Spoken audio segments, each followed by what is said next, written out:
থেকে এখন এটা ট্রান্সফার হয়ে গেছে সুফিইজমের মধ্যে। কয়লা দেখলেই ময়লা, আর ময়লার মধ্যেই কারামতে মৌলা, বলে নাউযুবিল্লাহ। আকাশে আল্লাহ, বাতাসে আল্লাহ, পানিতে আল্লাহ, আগুনে আল্লাহ, আল্লাহ আল্লাহ। এরপরে জজবা এসে গেল, জিকির শুরু হয়ে গেল, টাল মাটাল অবস্থা।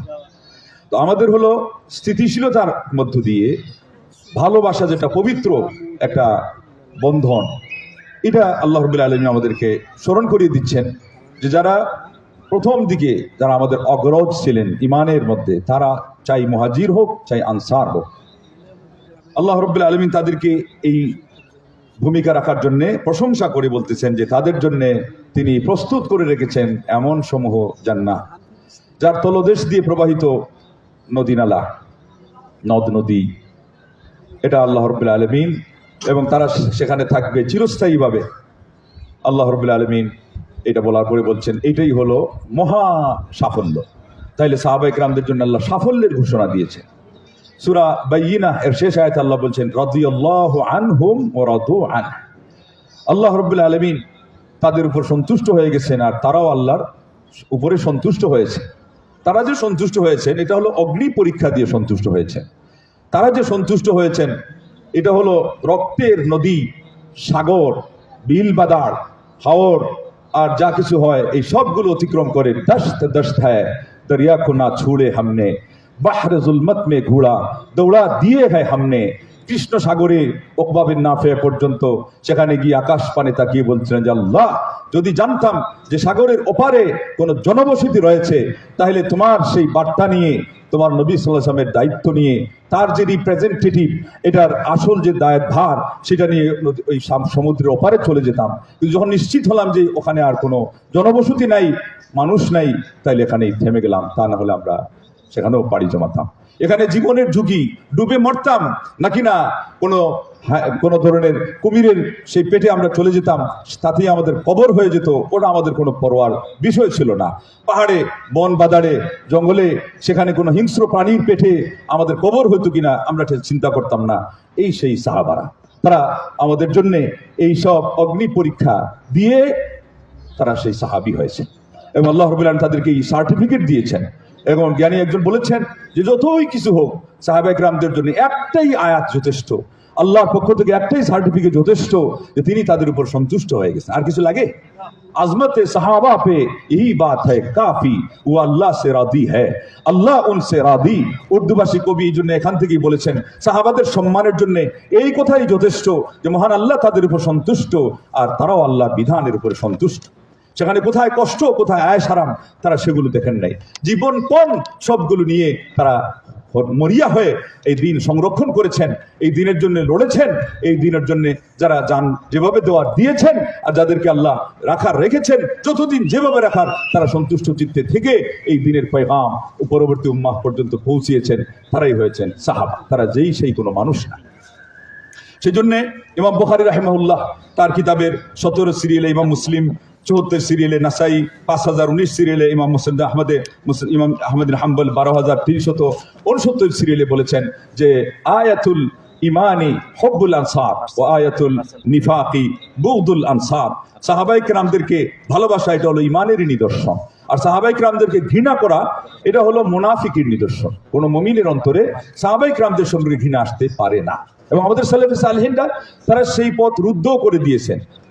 রবি ইবনে হুসাইনকে কেউ জিজ্ঞাসা করেছিল যে কিছু বিষয়ে তো আমাদের এসে যায়, জঙ্গে জামাল, জঙ্গে সিফিন, আরো কিছু বিষয়, উনি একটা দীর্ঘ শ্বাস ছেড়ে দিয়ে মাথা উঁচু করে এরপরে বললেন যে তোমরা শোনো, সাহাবায়ে কেরামদের এই সব বিষয় যখন আসে তখন তোমরা আল্লাহর হাওলা করে দিও, আর বলে দিও যে ইহদিনী লিমাখতুলিফা ফীহি মিনাল হাক্কি বিইذনিক ইন্নাকা তাহদি মান তাশাউ ইলা সিরাতিন মুস্তাকিম।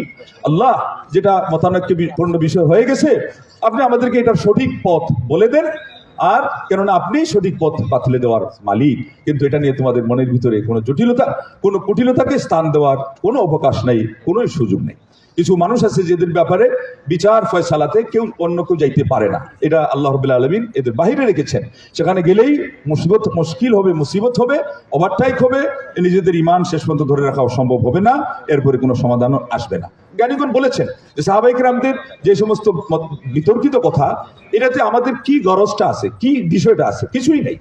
যেটা শিক্ষণীয় বরং সেটা হলো এখান থেকে এড়িয়ে গিয়ে কে ইজতিহাদে ভুল করেছে, কি কারণে করেছে, ওখান থেকে শিক্ষণীয় বিষয়টা নেওয়া। মন্তব্যের তো এখানে কোনো প্রশ্ন নেই, এর কোনো কারণ নেই যদি মনের ভিতরে কোনো কুটিলতা না থাকে। এই কুটিলতাটা ঢুকিয়ে দিয়েছে কারা?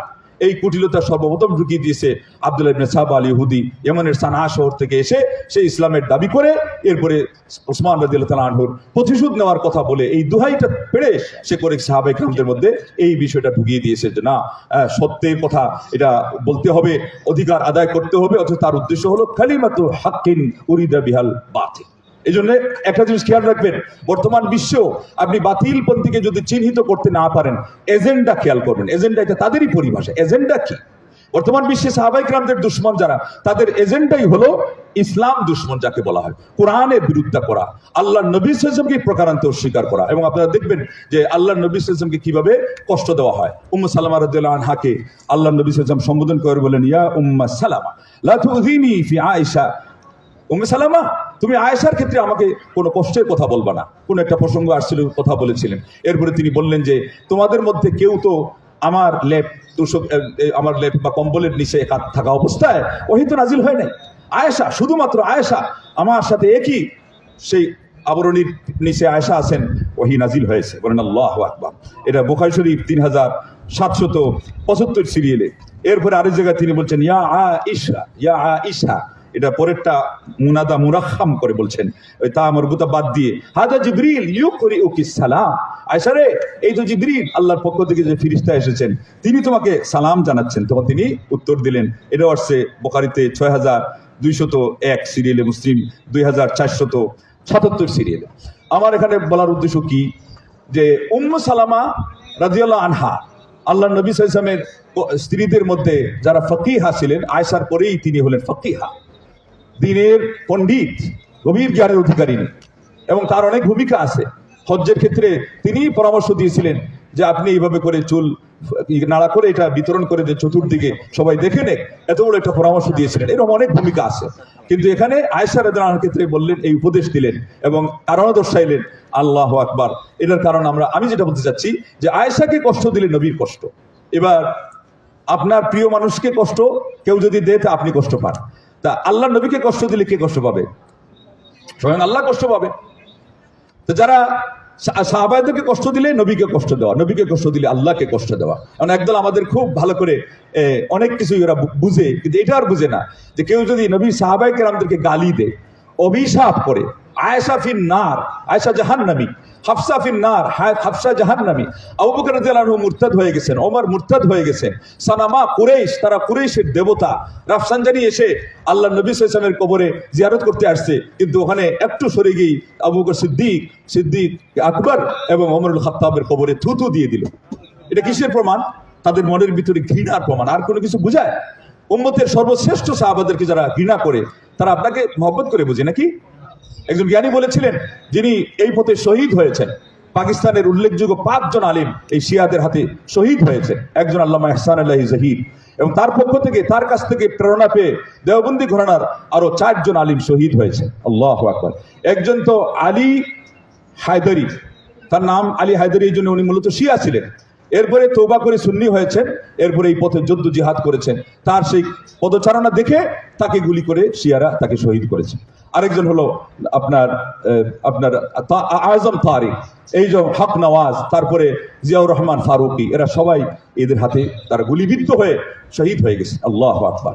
আমরা জানি না যে কোনো বিধর্মী ছাড়া মুসলমান অন্য কারো হাতে এইরকম শহীদ হয়, মুসলমান অন্য কারো হাতে এইরকম আত্মঘাতী হামলার শিকার হয়ে তারা দুনিয়া থেকে বিদায় নিয়ে চলে যায়। আরো কতজন কতভাবে শেষ হয়েছে। মোট কথা, আপনি বলবেন যে সাহাবায়ে কেরামদেরকে গালি দিলেও ওরা আমাদেরকে ভালোবাসে, এই কথা যদি কেউ বিশ্বাস করে, তাহলে পৃথিবীতে তার চেয়ে বোকা এবং বোকার স্বর্গে যে আমরা বলেন বাস করা মানুষ আর কেউ নাই। কিন্তু আমরা আজকে এই যুগেও দেখি অনেক মানুষ, তারা মনে করে অনেক জ্ঞানী, অনেক পণ্ডিত, ইসলামের অনেক তারা শুভাকাঙ্ক্ষী, অথচ এই কথাগুলো তারা বুঝে না।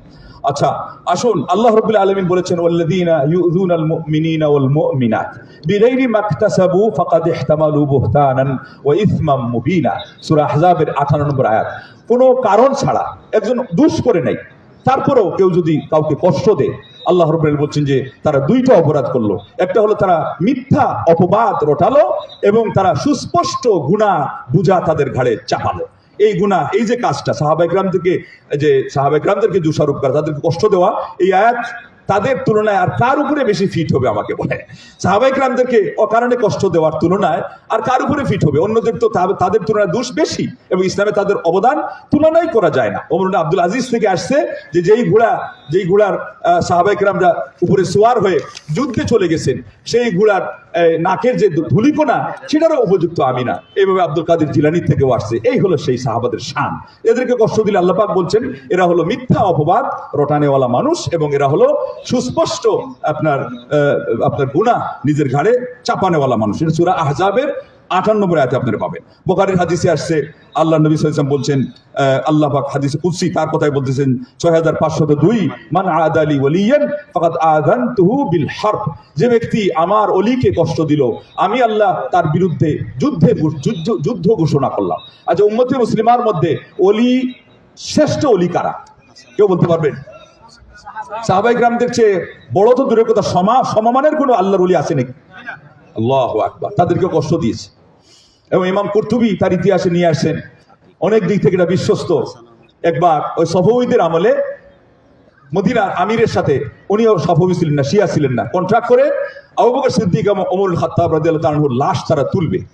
এরা শুধু বলতেছে তা না, যেমন বলতেছে তেমনি তারা করবে ভবিষ্যতে, কিন্তু করে ফেলেছে, চেষ্টা করে ফেলেছে এবং আল্লাহ রাব্বুল আলামিন প্রকৃত ওলিদের কারামত দেখিয়ে দিয়েছে।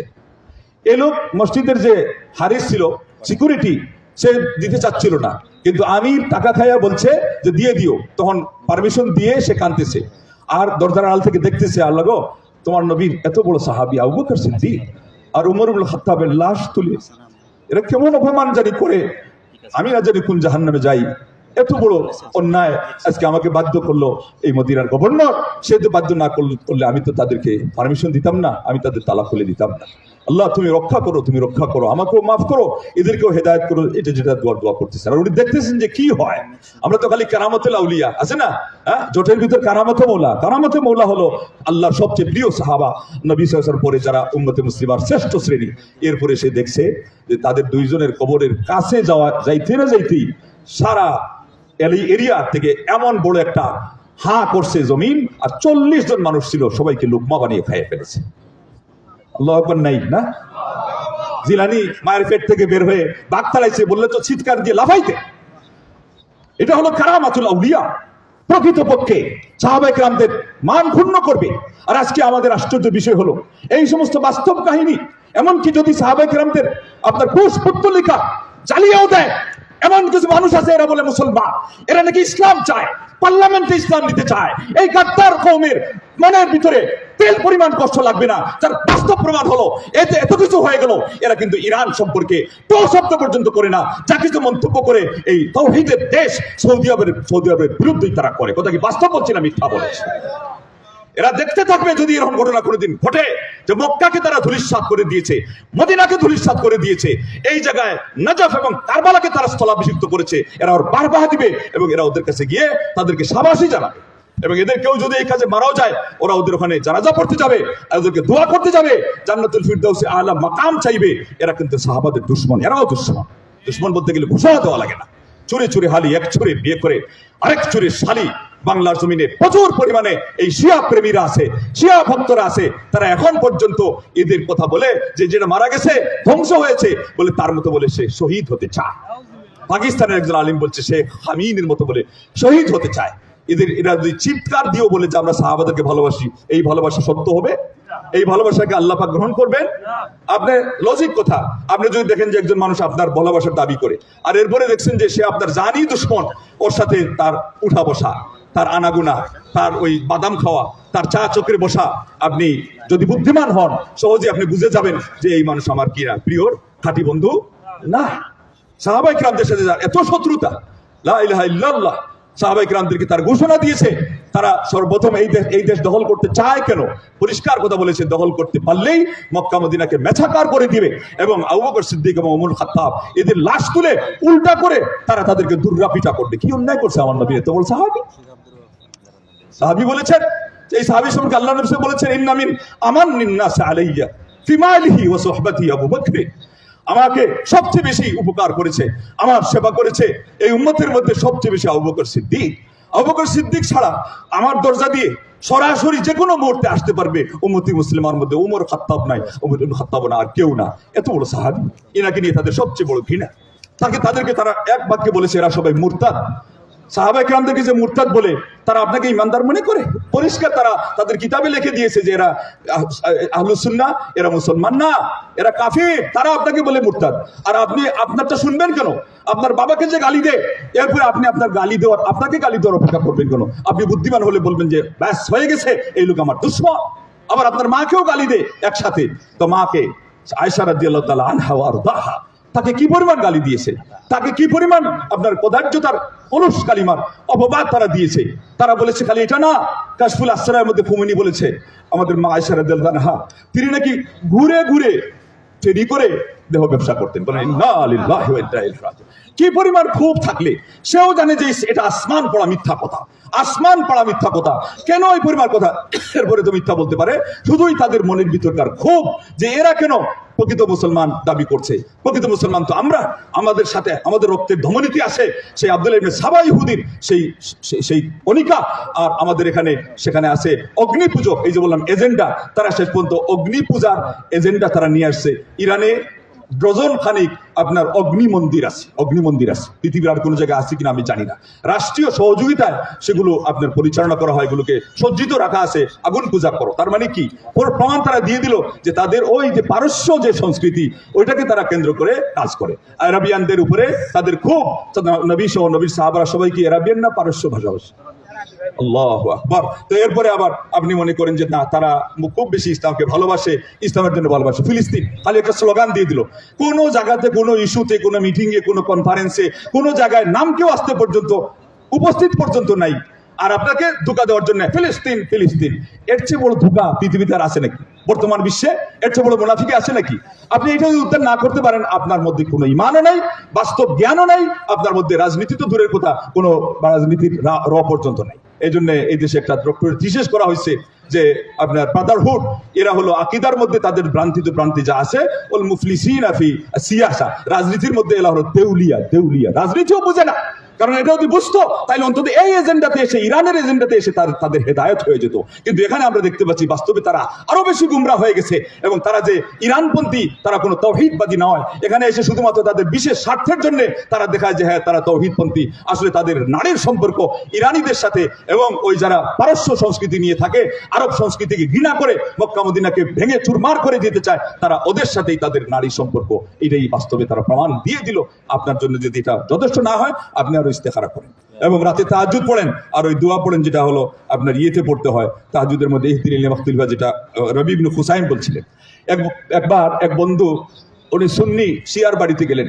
সকালবেলা উঠে, আমাদের তো সুন্নিদেরও দোষ আছে, সুন্নিরা আমল করে না, আল্লাহ সাহায্য করবেন কেমনে, ওই শেভ করতে লাগছে। এবং শিয়া বলতেছে যে দাওয়ায়ে হুব্বে রাসূলুল্লাহ মিকুনি ওরেশ মি তারাশ, তুমি আল্লাহ রসুলের ভালোবাসার দোহাই দাও, আবার দাড়ি মুন্ডাও। সে বলছে রেশমি তারাশম বলে, কিন্তু দিলে রসুলিল্লাহ নবী হারাসম, আমি দাড়ি মুন্ডাই ঠিকই, কিন্তু রসুলের অন্তরে কষ্ট দিই না। ওই দেখেন তাদের ভাষাতেও তারা বুঝতো যে সাহাবাদেরকে গালি দেওয়া এটা হলো রসুল সাহেবকে কষ্ট দেওয়া। ও উত্তর দিচ্ছে ওইটা দিয়ে যে আমি নবী সাহাবাদেরকে গালি দিই না, সুন্নি বলতেছি। আর ও তাকে অভিযোগ কি করছিল যে খালি সুন্নি বলো, আর বলো যে তুমি আল্লাহ রসুলকে মহব্বত করো, তো দাড়ি মুন্ডাও কেন? তো ওইটা তো তার কথা কিন্তু ঠিক আছে। আমাদের সমাজে এক মুসলমান দাড়ি রাখার কারণে চাকরি হারাইলো না, সে ভাইবাতে কিন্তু পাশ করছিল, ওই কোম্পানির লোক বলছিল যে তুমি ফেল। তারা আসলে পরীক্ষা করবে তার দাড়ি নিয়ে, দাড়ি ছিল। এর পরের দিন বলছে যে তুমি ফেল শুধু দাড়ির কারণে, বাকি তোমার সব ঠিক আছে। আগের দিন বলছে, সে পরের দিন দাড়ি শেভ করে আসছে। আসার পরে তারা বললো তুমি কিন্তু পাশ করছিলা, দাড়ি যেহেতু শেভ করছো, তুমি বলছো তুমি নবী সাল্লাল্লাহু আলাইহি ওয়াসাল্লামের মহব্বতের কারণে দাড়ি রাখছো, আর চাকরির মহব্বতের কারণে নবীর দাড়ি যখন শেভ করতে পারছো, তোমাকে দিয়ে আমাদের বিশ্বাস থাকলো না, এই জন্য তোমার চাকরি আমরা বাতিল করে দিলাম। তো সুন্নিদেরকে আল্লাহ সাহায্য করবেন কিভাবে? ঠিক তদ্রুপ মার্কামারা কাফিরদের বিরুদ্ধে আল্লাহ পাক আমাদেরকে সাহায্য করবেন কিভাবে? আমরা তো নিজেদের ইমানের উপরে নাই। আল্লাহ নবী সাহাবাদেরকে মহব্বত করা, এইভাবে যারা আল্লাহর প্রিয় মানুষ, আল্লাহর দ্বীনের জন্য যারা মর্দে মুজাহিদ হিসাবে সারা সবকিছু ত্যাগ দিয়ে, যে তাদেরকে আমরা তো ভালোবাসি নাকি? আমরা ভালোবাসি না, অন্তর দিয়ে ভালোবাসি না। যেগুলো আমরা ভালোবাসি এগুলো শুধু দাবির কারণে। বিশেষ করে 4 জন খলিফার কথা সালাফে সালেহিনরা বলছেন যে এই 4 জনকে ভালোবাসা, এইটা হলো আপনার কোনো মুমিন এর অন্তরের থেকে মুক্ত থাকতে পারে না। অথচ তারা ওই একজনকে চতুর্থ জনকে নিয়ে নিবে, আর 3 জনকে এমন ঘৃণা করে করে আশুরার দিনে আপনাদের ওখানে কোথায় কি আছে আপনারা অনেক সময় খবর নিয়ে দেখবেন। আমাদের সিলেটে আপনার ওই যে ইয়েতে আপনার মৌলভীবাজারের ওখানে একটা এলাকা আছে, ওই যে আলী আমজাদের বাড়িতে, সেখানে তারা এটা পালন করতে গিয়ে 3টা ফাঁসি তারা রেডি করে 3জন খলিফার নাম দেয়, এরপরে একটা একটা করে আঘাত হানে আর বলছে যে বেটা আবু বকর, ছাগল বলে আবু বকর। মানে আসল কথা হলো যে মানুষ যখন ওই অন্যায় করে তখন তার বুদ্ধি বিবেক হারিয়ে যায়। আল্লাহু আকবার। এই করে আঘাত করে দিয়ে তারা অ্যাকশন নেয়, এইভাবে করে আপনার যে ফিরোজ যেটা ওমর খাত্তাব রাদিয়াল্লাহু আনহুকে শহীদ করেছে, ওর ওখানে তারা প্রত্যেক বছর দিবস পালন করে এবং সেখানে তার কুশপুত্রিকা এটা তারা তৈরি করে ওটা অগ্নি দিয়ে জ্বালায়। মানে ও যে জুলুম করলো এতেও তাদের রাগ মিটে নাই। তার মানে এই যে এই ফিরোজ যেটা হত্যা করছে, এদের সাথে এগুলো সবগুলো আরো বড় ফিরোজ, যেগুলোর রাগ এখনো থেকে গেছে, বরং বড় ফরিজের জন্য ও তো হত্যা করলো, তো 1 বছর যাবত বিষ দিয়ে এই ধারালো অস্ত্রকে সে ধাপ দিয়ে এরপরে ফজরের নামাজের সময় গিয়ে তাকে আঘাত হেনে মাটিতে ধরাশায়ী করে ফেললো প্রায়, এরপরে তো মারাই গেলেন। অথচ এরা এখন পর্যন্ত তাদের রাগ থামলো না, তারপরে তারা গিয়ে ওখানে দিবস পালন করে এবং তার কুশপুত্তলিকায় আগুন ধরে তারা তাদের উৎসব করে, আনন্দ উৎসব করে। আল্লাহর কি কাম, ওখানে একজন আলিম চলে গেছিলেন পাকিস্তানের, গিয়ে দেখছেন যে এখানে একটা দুর্ঘটনা ঘটেছে, ওই যে এরা অনেক কারামতুল আউলিয়া 12,000 মানুষ ওই যেখানে তারা মাজার বানিয়েছে, এটাকে দেখবেন যে খুব কারুকার্য দিয়ে তাদের কাজই হলো এগুলো। আপনার মসজিদে নববীতে যেটা যত কারুকার্য নাই, এর চেয়ে বেশি কারুকার্য হলো হুসাইন রাদিয়াল্লাহু তাআলা আনহুর কবর, আর তারা মনে করে এটা হলো হুসাইনিয়াত পালন করার জায়গা। এখানে যে কুকীর্তি হয় এগুলো আপনারা একটু খবর নিলেই বুঝতে পারবেন। তো সেখানে গিয়ে দেখছেন যে 12,000 মানুষ, আল্লাহু আকবার, 2 দিকের পাহাড় একসাথে হয়ে গিয়ে তাদেরকে চাপ দিয়ে ধ্বংস করে দিয়ে দিয়েছে। আল্লাহু আকবার। এটা হলো আল্লাহর নবী সাল্লাল্লাহু আলাইহি ওয়াসাল্লামের সাহাবা এদের সাথে বিদ্বেষ এগুলো পোষণ করার কারণ। কিন্তু আমরা ইতিহাস ওইভাবে পড়িও না, খবরও নেই না, এই জন্য আমাদের এগুলো সম্পর্কে অনেক জিনিসের জানতেও কি থেকে গেছে, আমাদের ত্রুটি থেকে গেছে। আবু ইদ্রিস আল খাওলানি থেকে আসছে, ইমাম মাররুজি আহমদুল হাম্বল রাহিমাহুল্লাহর ছাত্র, তার ওয়ারি' নামক কিতাবের মধ্যে নিয়ে আসছেন, যে ব্যক্তি আবু বকর সিদ্দিক রাদিয়াল্লাহু আনহুকে ভালোবাসলো ফাকাদ আকামাদ দ্বীন, সে দ্বীন প্রতিষ্ঠা করলো। যে ব্যক্তি ওমরুল খাত্তাব রাদিয়াল্লাহু আনহুকে ভালোবাসলো ফাকাদ আনারাত আস-সাবিল, সে ব্যক্তি তার হেদায়েতের পথকে সুস্পষ্ট করে নিল। আর যে ব্যক্তি উসমান ইবনে আফফান রাদিয়াল্লাহু আনহুকে ভালোবাসলো ফাকাদ ইস্তানারা বিনুরিদ দ্বীন, সে দ্বীনের জ্যোতিতে নিজেকে আলোকিত করে ফেললো। আর যে ব্যক্তি আলী রাদিয়াল্লাহু তাআলা আনহুকে ভালোবাসলো, আল্লাহু আকবার বলেন, ফাকাদ তামাসসাকা ও ইসতামসাকা বিল উরওয়াতিল উসকা, সে দ্বীনের মজবুত হাতল ধরে নিল। আর যে ব্যক্তি সাহাবায়ে কেরামদের সম্পর্কে ভালো মন্তব্য করলো, উনি বললেন আল্লাহু আকবার, ফাকাদ বারিআন নিফাক, সে মুনাফিকি থেকে সে পেয়ে গেল, নিষ্কৃতি পেয়ে গেল। আল্লাহু আকবার। সাহাবায়ে কেরামদের ভালোবাসা এটা হলো আমাদের দ্বীন, এটা আমাদের দ্বীনের অংশ। তাদের যে অবদান এটাকে স্বীকৃতি দেওয়া, এটা হলো মূলত আল্লাহর নিয়ামতের শুকরিয়া আদায়ের মধ্যে শামিল, আল্লাহর নবী সাল্লাল্লাহু আলাইহি ওয়াসাল্লামের ভালোবাসার মধ্যে শামিল।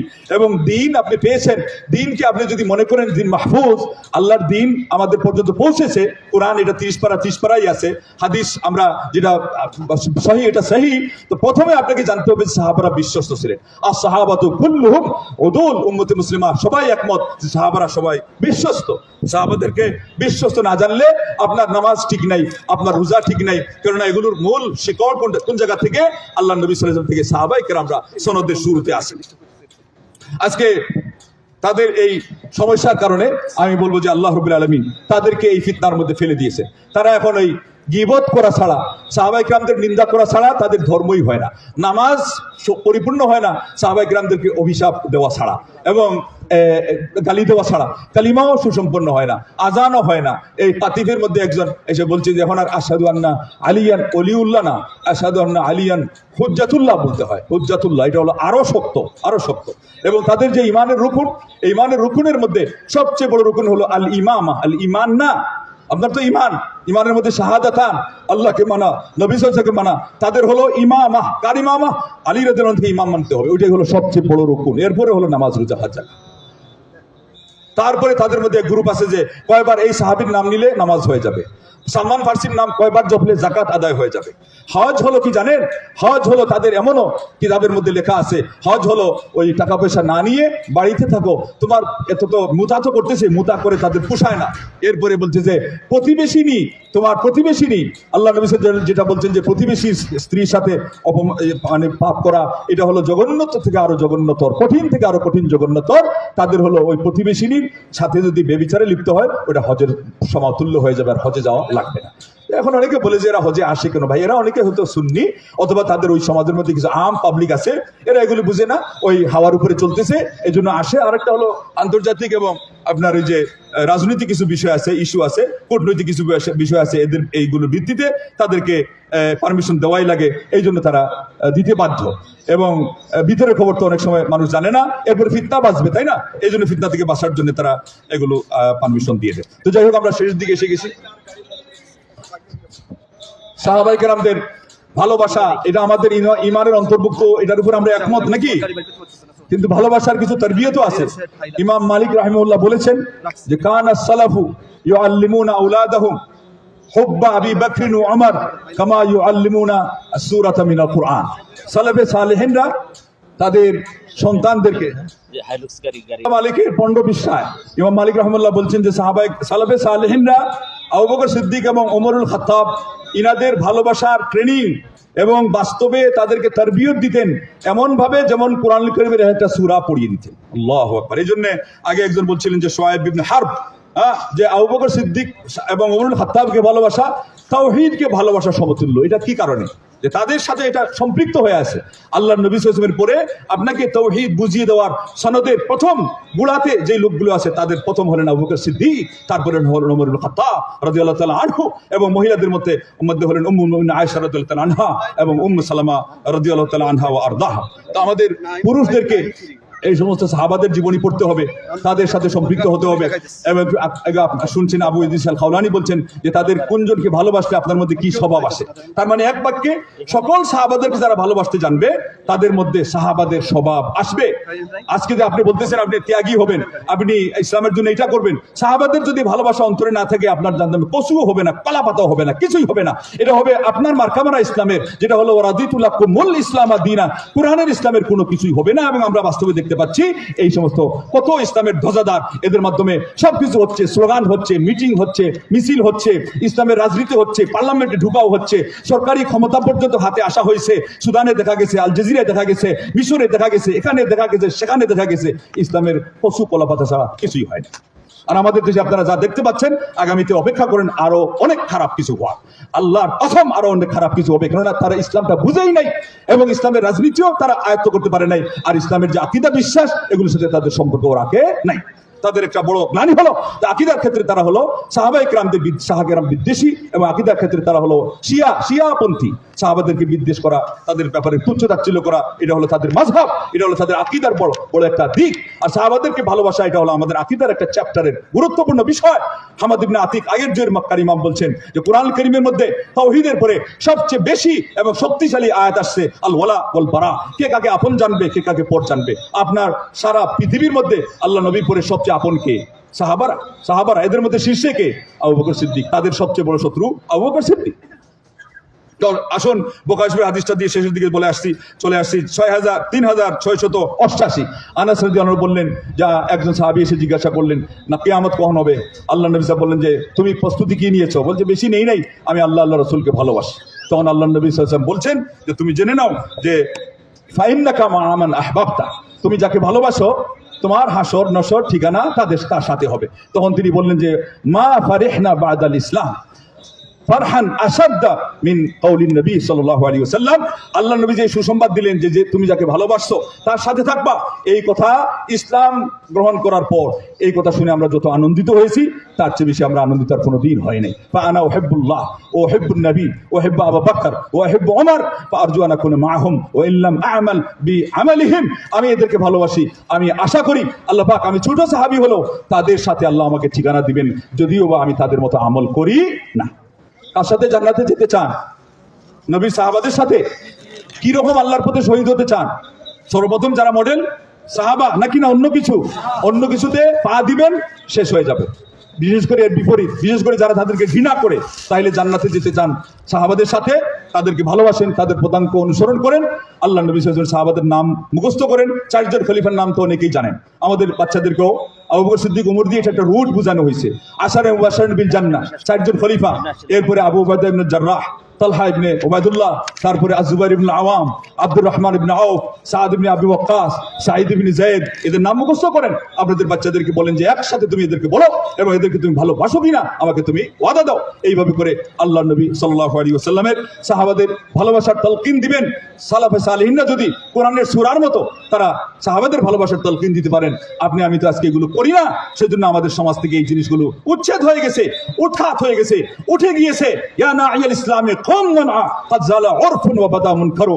ওহে ইসলামের জন্য আত্মনাদকারী, যদি প্রকৃতপক্ষে তুমি মুসলিম হয়ে থাকো এবং তাওহীদ এবং সুন্নাহ ভিত্তিক ইসলামকে তুমি তোমার মধ্যে তুমি ফিট করতে চাও, তাহলে তুমি দাঁড়িয়ে যাও। কেননা আসল যে ন্যায়, আসল যে সত্য, আসল যে হক, আসল যে ইসলামের আদর্শ, সেটার আজকে আলোর আভা নির্বাপিত হয়ে গেছে এবং বাদা মুনকারু, আজকে নিষিদ্ধ কাজ, ইসলামের গর্হিত কাজ, সেটা সমাজে তার সয়লাভ হয়ে যাচ্ছে।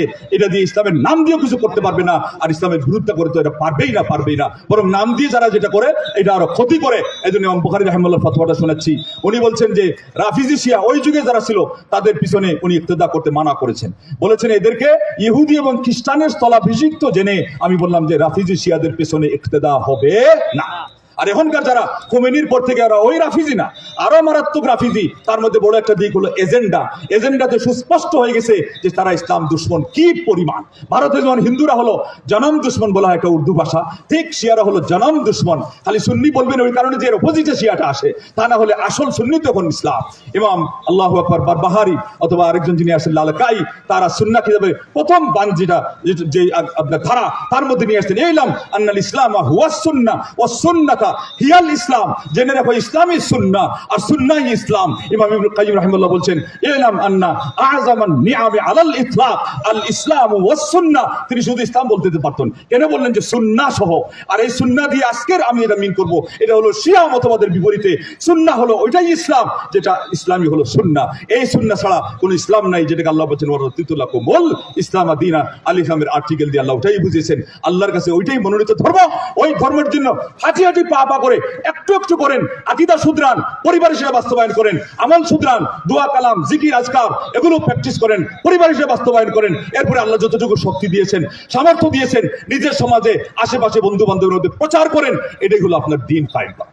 আল্লাহ নবী সাহেব হাদিস নামাজের কারণে যদি বলেন যে ফাকাদ আকামাদ দ্বীন, নামাজ কায়েম করলে দ্বীন কায়েম করা হয়। এখানে আবু ইদ্রিস খাওলানী যদি বলেন আবু বকর সিদ্দিককে ভালোবাসলে আকামাদ দ্বীন হয়, তাহলে দ্বীন কায়েমের আরেকটা যে অর্থ আছে ওটা ভালো করে শিখে নেব। এটাই হলো সিগনিফিকেন্ট পূর্ণ অর্থ, যেটা হলো সালেফে সালেহিনরা নিয়েছেন কোরআন থেকে এবং সুন্নাহ থেকে। আল্লাহ পাক আমাদেরকে ওইভাবে দ্বীন বুঝার তৌফিক দান করুন, যেভাবে দ্বীন বুঝলে সাহাবা সালেফ এবং তাবিঈন তবে তাবিঈনদের আদর্শের উপরে দিনটা বোঝা হয়। এক বাক্যে এটাকে সালেফ সালেহিনদেরকে দিয়ে বোঝানো হয়। আর এছাড়া আরো যত মতবাদ আছে, যত পথ আছে, এগুলো থেকে আল্লাহ আমাদেরকে হেদায়েতের আলো দিয়ে হেফাজত করেন। এই অন্ধকার থেকে আল্লাহ পাক আমাদেরকে উদ্ধার করেন। তামাম জাহানের মুসলমানদেরকে আল্লাহ ভালো রাখেন, হক এবং হকপন্থীদেরকে আল্লাহ বিজয় দান করেন, দুনিয়া আখিরাতে আল্লাহ আমাদের কামিয়াব করেন, জান্নাতুল ফিরদৌসের অধিবাসী করেন। আমিন। ওয়া আখিরু দাওয়ানা আনিল হামদুলিল্লাহি রাব্বিল আলামিন। আসসালামু আলাইকুম ওয়া রাহমাতুল্লাহি ওয়া বারাকাতুহু।